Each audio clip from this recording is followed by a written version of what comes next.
Welcome to Learn English Fast. Speak English with confidence.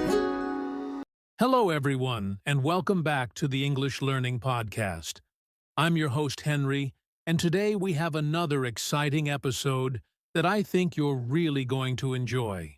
Hi everyone, I'm Sarah. And Henry, I have to say, when you told me the topic for today's episode, I got really curious. You said we're going to talk about how you learned English without a teacher. Is that even possible? Yes, Sarah, it's definitely possible. In fact, that's exactly what I did. I never had a private English teacher. I never went to an expensive English course. Instead, I learned step by myself, using simple resources and daily practice. That's amazing. I think many of our listeners are in the same situation. Maybe they don't have access to a teacher, or maybe they don't have the money to pay for classes. So today's episode will give them a lot of hope. Exactly. And that's why I wanted to share my story. Today, I'll tell you how I started, what methods I used, the challenges I faced, and how I finally became confident in English, all without a teacher.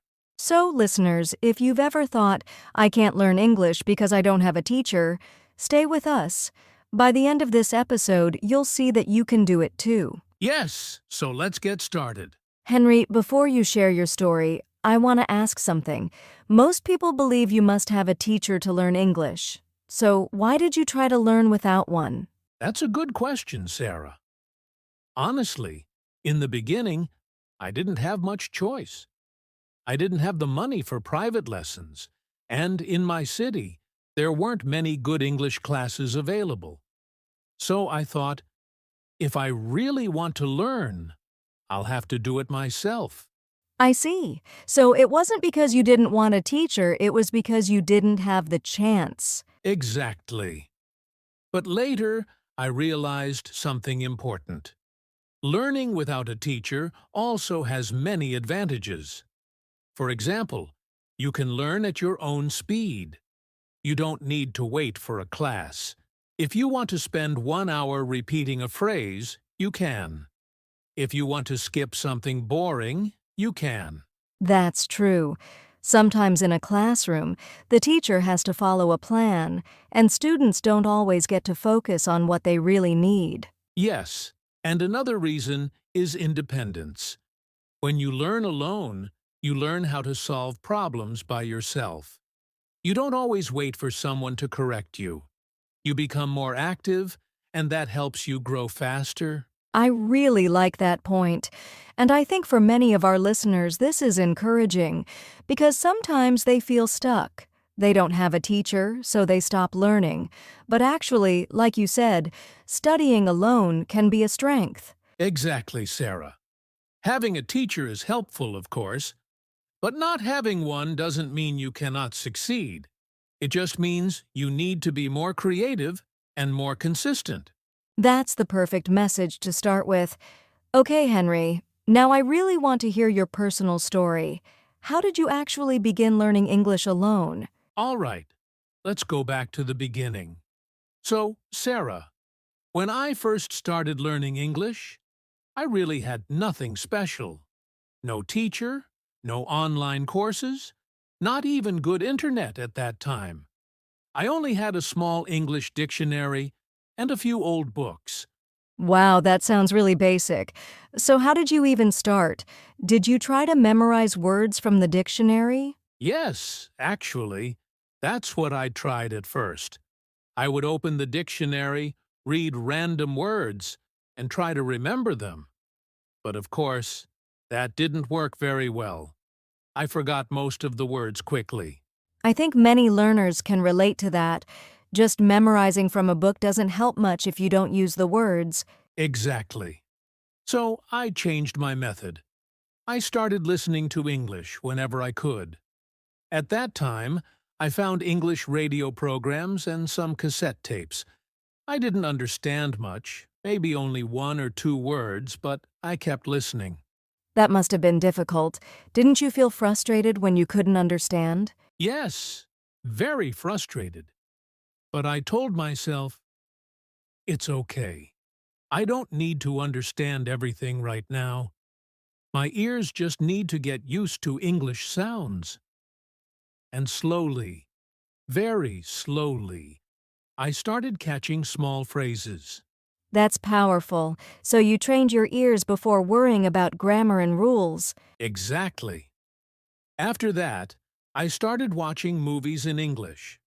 At first, I used subtitles in my own language, but later I switched to English subtitles. This helped me connect the sounds with the words. Nice. Do you remember the first movie you watched in English? Yes, it was Home Alone.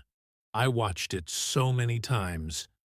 The story was simple, funny, and I already knew the story in my language, so it was easier to follow in English.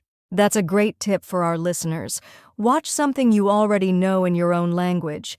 That way you can focus more on the English words. Yes, exactly. And then I began writing small notes in English. For example, if I learned a new phrase from a movie, I wrote it in a notebook. Later, I tried to use it in my own sentences. So even without a teacher, you created your own mini classroom. Listening, reading, writing, and slowly building habits. That's right. The beginning was very slow, but it gave me a foundation. And most importantly, I enjoyed it. I wasn't just studying English. I was enjoying movies, songs, and stories in English. That made me keep going. I love that, Henry. You turned learning into something fun, not just work. Exactly. And that's how my journey really began. Henry, your beginning story is really inspiring, but I know our listeners are probably asking themselves, what exact strategies did Henry use to really improve his English without a teacher? That's a great question, Sarah. Let me break it down into the main areas: listening, speaking, reading, and writing. Listening practice. First, listening. I listened as much as possible. Like I said, I started with radio, then movies, and later podcasts. My goal was not to understand 100%, but just to get used to the rhythm and sounds of English. So you weren't worried about understanding every single word? No, not at all. If I understood even 30% at the beginning, I was happy. I repeated the same audio many times.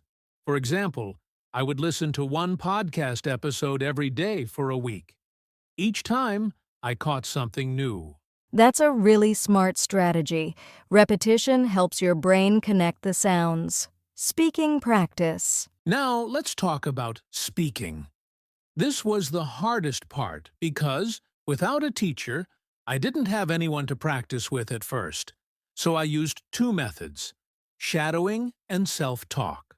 Shadowing. That's when you repeat what you hear, right? Exactly! I would listen to a short sentence from a movie or podcast, then repeat it immediately, trying to copy the pronunciation, the tone, even the speed. It felt a bit funny at first, but it trained my mouth and my brain to speak naturally. And self-talk, what is that? Self-talk means speaking to yourself in English. For example, if I was making tea, I would say, "I'm boiling water. Now I'm adding sugar. The tea smells nice." It sounds silly, but it makes you think in English. I love that. So even when you were alone, you created opportunities to practice speaking. Reading practice. Next is reading. At first, I tried to read newspapers, but they were too difficult. So I switched to simple storybooks, even children's books. They used easy words and short sentences, which helped me build confidence. That's a great tip.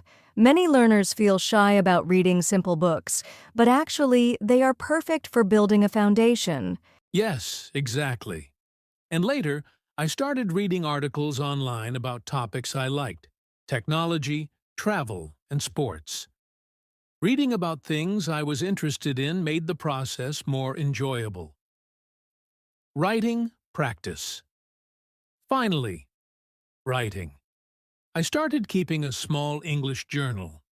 Every night, I wrote 3 to 4 sentences about my day. For example, today I studied English. I watched a movie. I learned a new word. Excited. That's simple, but powerful. Writing every day helps you remember vocabulary and also practice grammar naturally. Exactly. And sometimes I even wrote short dialogues, like a conversation between two people. Later, I would read them out loud and practice speaking, mixing all 4 skills.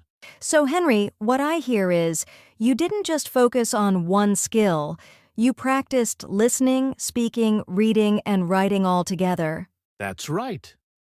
And that's very important. If you only listen but never speak, or if you only read but never write, your English will not grow fast.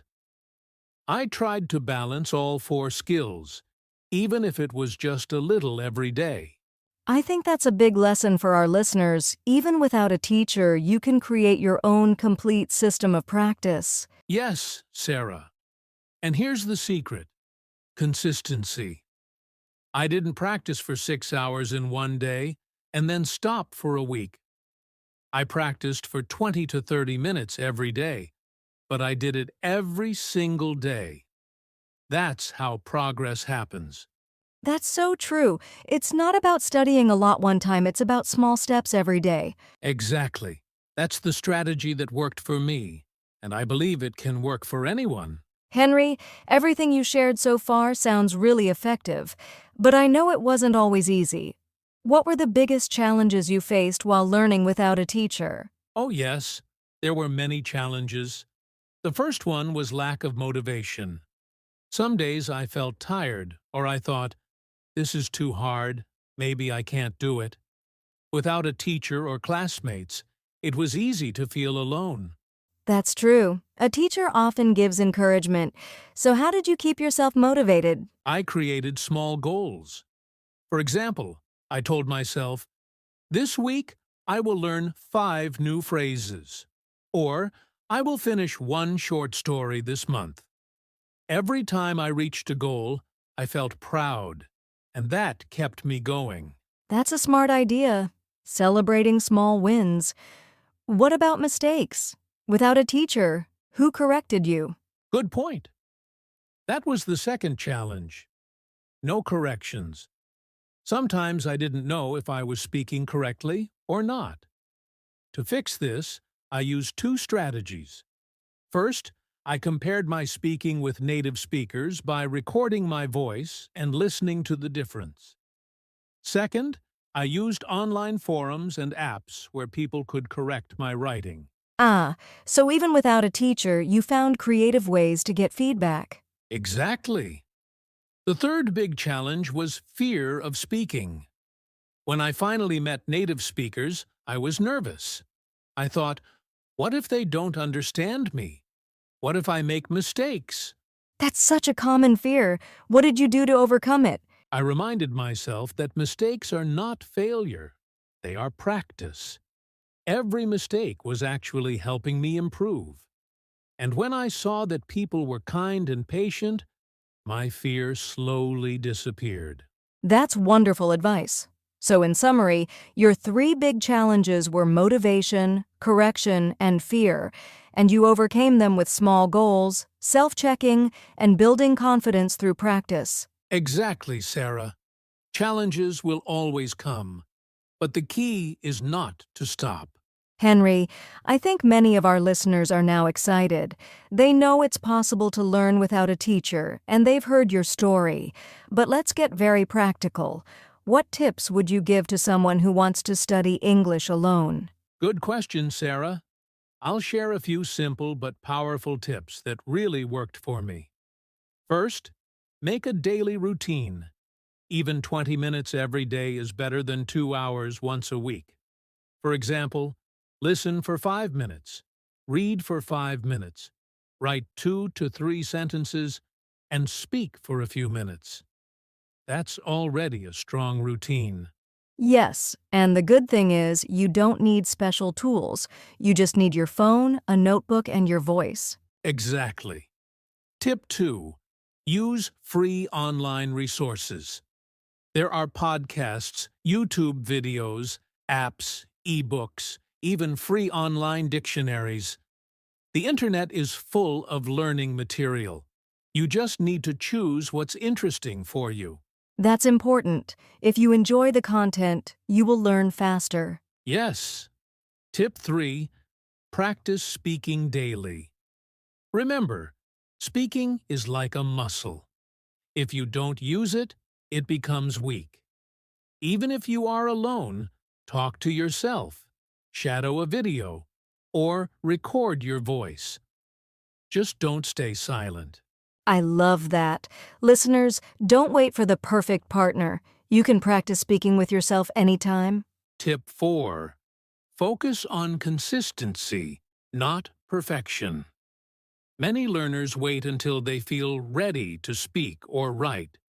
But the truth is, you will never feel 100% ready. Just start small, make mistakes, and keep moving forward. That's so true. I always say progress, not perfection. And my last tip, use daily life as your classroom. If you see an object, say its name in English. If you're walking outside, describe what you see. The sky is blue. A dog is running. The shop is open. These little moments add up. That's brilliant. English is not only in books, it's everywhere around us if we pay attention. Exactly, Sarah. So to sum up, make a routine, use free resources, speak every day, focus on consistency, and use daily life as practice. Those are amazing tips, Henry. I think if our listeners follow even 2 or 3 of them, they will see big progress. Yes, and the most important thing, don't give up. You can be your own best teacher. Henry, I feel so motivated after hearing your story and your tips. Before we end, can you share some final words of encouragement for our listeners? Of course. I want every listener to remember this. You don't need the perfect teacher, the perfect textbook, or the perfect environment to learn English. What you really need is consistency, curiosity, and courage. That's so true, and your story proves it. Yes, I learned English without a teacher. And if I can do it, you can do it too. Don't worry if you make mistakes. Don't worry if you learn slowly. Every step you take brings you closer to fluency. So the key takeaways from today's episode are: you can learn English on your own if you have a routine. Use free resources and make daily practice a habit. Don't focus on perfection. Focus on progress. Exactly, Sarah. And remember, English is not just a subject. It's a skill you build day by day. Beautifully said. And that brings us to the end of today's episode. I really enjoyed sharing my journey of learning English without a teacher, and I hope it inspired you to keep going on your own path. Yes, and thank you to all our listeners for joining us today. Remember, you can improve your English even if you're studying alone. Just take small steps every day. If you found today's episode helpful, don't forget to follow or subscribe to the English Learning Podcast. That way, you won't miss any of our upcoming episodes. And if you'd like, share this podcast with a friend who's also learning English. Learning is always more fun when you do it together. Exactly. Thank you again for listening, stay motivated, and keep practicing. We'll see you in the next episode. Bye, everyone.